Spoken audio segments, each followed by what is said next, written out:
But there's another question. What's the point of all the dua that I've been making for Gaza? What's the point of all the dua I've been making for Gaza? Is it yielding anything? Who am I to make that dua? Is that dua translating in anything?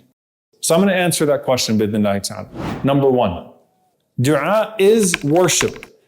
Dua is a form of turning back to Allah subhanahu wa ta'ala.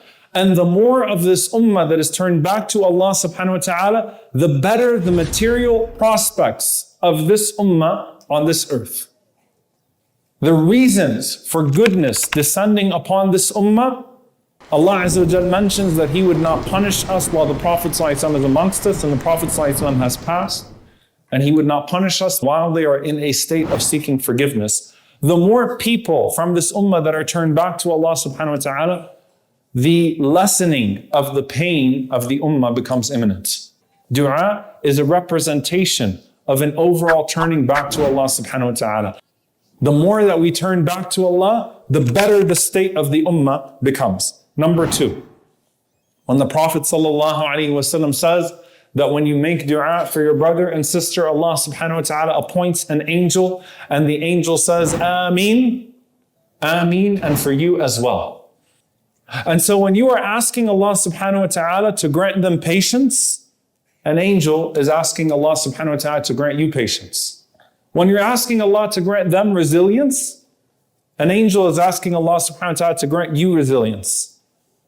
And we are all in this together right now, kal bunyan, like a building.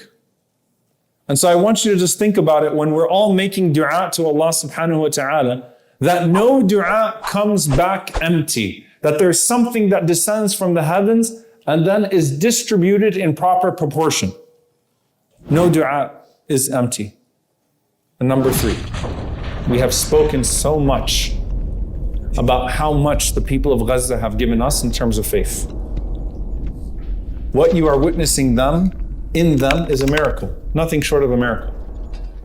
When you are saying, "Oh Allah, pour upon them patience, make their feet firm, descend upon them tranquility, let your peace descend into their hearts, guide their actions, guide their resistance to this oppression, make them firm in every single way."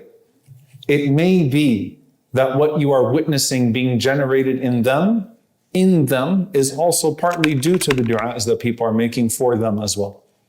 Because you know what? Many of them will say that we did not know that we would have the capacity to stand this long against this oppressor in this way, but Allah is descending upon us something. They will tell you about that miraculous descent. It may be that your dua for them is having that impact on them. But then someone says, but I'm not just making dua for Allah subhanahu wa ta'ala to give them patience. I'm making dua for Allah subhanahu wa ta'ala to give them victory. And here's a concept that I want you to understand in the Sharia very well. In regards to our personal du'as, the Prophet ﷺ said, Allah will continue to answer the dua of a person so long as they don't say, I made dua and Allah did not answer me. At that point, Allah severs it. You just killed your dua. If you say, I made dua and the answer did not come from a place of impatience, the dua is killed. Before you said that, the dua was yielding blessings that you cannot capture. Just as you can't understand hardship, you can't understand relief. The dua was yielding something for you, but you cut it off when you said, I made dua and nothing happened. Then indeed nothing will happen for you from that dua anymore. Likewise, when it comes to our communal dua and our dua for our ummah, when you make dua for the ummah, when you make dua for people, and you say, I made dua, and nothing happened, at that point your dua has become worthless. So don't question Allah subhanahu wa ta'ala's timing for yourself. Don't question Allah subhanahu wa ta'ala's timing for your ummah. And pay attention to something deeply profound. Firmness and tranquility. The tranquility in the hearts, the firmness of the hearts, the firmness of the feet. Those are things that Allah subhanahu wa ta'ala gifts under all circumstances. Meaning those are things that are immediate and that are needed at all times. But the one that Allah delays is victory. Patience and firmness are not delayed. Victory, al-Nasr, is delayed in accordance with Allah subhanahu wa ta'ala's overall scheme. How do we know?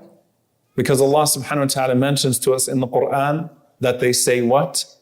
When is the help of Allah coming? When is the victory of Allah coming? Not when is the patience going to come upon us.